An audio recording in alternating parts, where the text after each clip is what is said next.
తర్వాత ఇది సరే మళ్ళీ తర్వాత మీ ప్రభుత్వం మారిపోతే మా పరిస్థితి ఏంటన్నటువంటి క్వశ్చన్ ఆ రోజు 2025లో అడిగారు. అలాగే ఢిల్లీలో కూడా వెళ్ళాం. జూన్లోనే మనం అందరం కూడా స్వేరింగ్ ఇన్ చేసిన తర్వాత ముఖ్యమంత్రిగా మొదటి 3-4 నెలలు కేంద్ర ప్రభుత్వాన్ని దగ్గరికి వచ్చి ఏ మంత్రి గడప తొక్కినా సరే ఆ రోజు ముఖ్యమంత్రిగా ఒక 5-6 పేపర్లు తీసుకొని వెళ్ళి మా రాష్ట్రానికి నిధులు రావాలి, మా రాష్ట్రానికి కార్యక్రమాలు జరగాలని ఏ మంత్రి దగ్గరికి వచ్చినా చంద్రబాబు నాయుడు గారు 5 కాగితాలు ఇస్తే ఆ కేంద్ర మంత్రులందరూ 10 కాగితాలు ఇచ్చేవారు. మీ 5 సంవత్సరాలు అక్కడ రాష్ట్రంలో జరిగినటువంటి పరిపాలన వల్ల ఎంత నష్టం మాకు జరిగిందో అని చెప్పి ఇది సరిచేయండి అని చెప్పి కేంద్ర మంత్రులు తిరిగి ఇచ్చే పరిస్థితి జూన్ 2024 ఉండేది. ఆ పరిస్థితి నుంచి దావోస్ 2026కి వెళ్తే అదే దావోస్లో ఆంధ్రప్రదేశ్ స్టాల్ పెడితే ఇండియా స్టాల్ కంటే ఆంధ్రప్రదేశ్ స్టాల్లో తాకిడి ఎక్కువ ఉంది. అందరికీ కూడా ఒక నమ్మకం క్రియేట్ అయ్యి మనం ఎక్కడైనా సరే అది కేవలం భారతదేశంలో ఉన్న రాష్ట్రాలతోనే కాంపిటీషన్ కాదు. దావోస్ అని అంటే 140కి పైగా దేశాలన్నీ కూడా అక్కడ స్టాల్స్ పెట్టుకొని ఉంటాయి.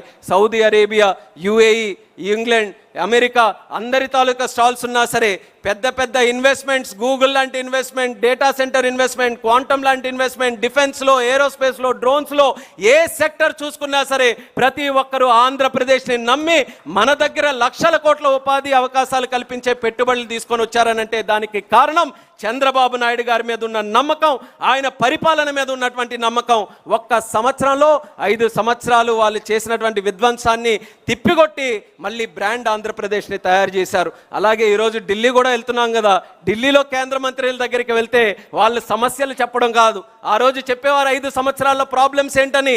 ఈరోజు ఏం చెప్తున్నారంటే మోదీ గారు దేశంలో కొత్త పథకం తీసుకొని వచ్చారు, కొత్త సంస్కరణ తీసుకొని వచ్చారు. సోలార్ ఎనర్జీలో కావచ్చు, ఇన్వెస్ట్మెంట్స్లో కావచ్చు, సెమీ కండక్టర్స్లో కావచ్చు, ఎయిర్పోర్ట్స్లో కావచ్చు, ఇలా ఏ సెక్టర్ తీసుకొని వచ్చినా అది ఇంప్లిమెంట్ చేయాలనంటే ఆ ఘనత చంద్రబాబు నాయుడు గారికి ఉందని ఈరోజు ఎవరు వెళ్ళినా సరే స్కీములు ఇచ్చి అయ్యా తొందరగా మీరే చేయండి, మీరు చేస్తే ఆదర్శంగా మిగతా రాష్ట్రాలు తీసుకెళ్తాయని ఈరోజు ఆ పరిస్థితిని కూడా మార్చి దావోస్ కానీ ఢిల్లీ కానీ ఆంధ్ర పరిపాలన తాలూకా విధానం చంద్రబాబు నాయుడు గారి ఆధ్వర్యంలో ఏ రకంగా బలంగా ముందుకు నడుస్తుందో మీరందరూ కూడా గమనించాలని తెలియజేస్తున్నాను.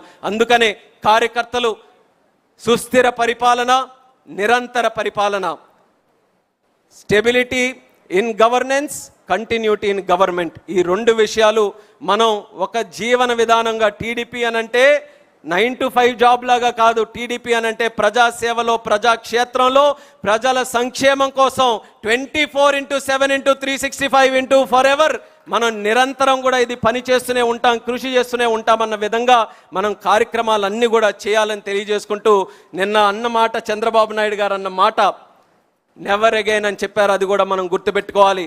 గొడ్డలి నెవర్ అగైన్, కూటమి అగైన్ అండ్ అగైన్ అన్న విధంగా ఏ ఎలక్షన్లో వచ్చినా సరే కూటమి ప్రభుత్వాన్ని మనం ఏదైతే భారతీయ జనతా పార్టీ, జనసేన, తెలుగుదేశం ముగ్గురు కలయికతో మన ఆంధ్రప్రదేశ్ రాష్ట్రానికి కేంద్రం, రాష్ట్రం ఒక కోఆపరేటివ్ ఫెడరలిజం స్పిరిట్తో మనం డెవలప్మెంట్ చేసుకుంటూ ముందుకు వెళ్తున్నామో అది ఎక్కడా కూడా ఎటువంటి అడ్డంకులు కానీ బ్రేక్స్ కూడా రాకుండా మనం కంటిన్యూస్గా దానికి ముందుకు నడిపించాలని మళ్ళీ తెలియజేసుకుంటూ ఈ యొక్క రాజకీయ తీర్మానం ప్రతి ఒక్కరికి కూడా ఒక జీవిత విధానంగా ప్రతి ఒక్కరు కూడా దీన్ని అలవాటు చేసుకొని ముందుకు నడవాలని తెలియజేస్తూ ఈ యొక్క కార్యక్రమంలో ఎంతో చక్కగా మనం స్క్రీన్లో కూడా చూస్తున్నాం.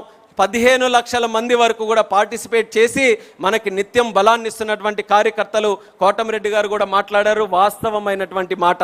ఈరోజు కేంద్ర మంత్రిగా ఉన్నాను, చంద్రబాబు నాయుడు గారు ఆశీర్వదించి పంపించి ఈరోజు ఢిల్లీలో క్యాబినెట్లో, సెంటర్లో కోటేసుకొని అక్కడ క్యాబినెట్లో కూర్చుంటే చాలా గొప్పగానే ఉంటుంది. కానీ పసుపు చొక్కా వేసుకొని మహానాడులో ఇక్కడ కృషి చేస్తే అంతకంటే గొప్పతనం ఏ తెలుగుదేశం పార్టీ కార్యకర్తకు కానీ నాయకుడికి దొరకదు.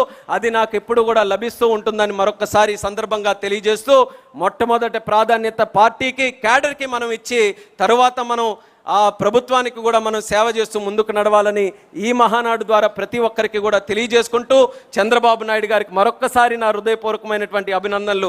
ఏ రోజు కూడా తెలుగుదేశం పార్టీలో పనిచేసినటువంటి ఒక నాయకుడు తాలూకా బిడ్డగా కాకుండా తన సొంత బిడ్డగా చూసుకొని ఎల్లప్పుడూ కూడా నాకు ఆశీర్వదిస్తున్నారు. నా తరపున నాలాంటి కుటుంబాలు లక్షలు ఉన్నాయి తెలుగుదేశంలో. నాకొక్కరికనే కాదు, ప్రతి ఒక్కరికి కూడా అదే భావనతో ఆయన చూస్తున్నారు.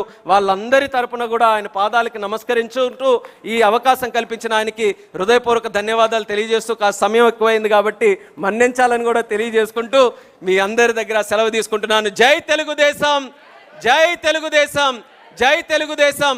చంద్రబాబు నాయుడు గారి నాయకత్వం, లోకేష్ అన్న గారి నాయకత్వం. Thank you Ram.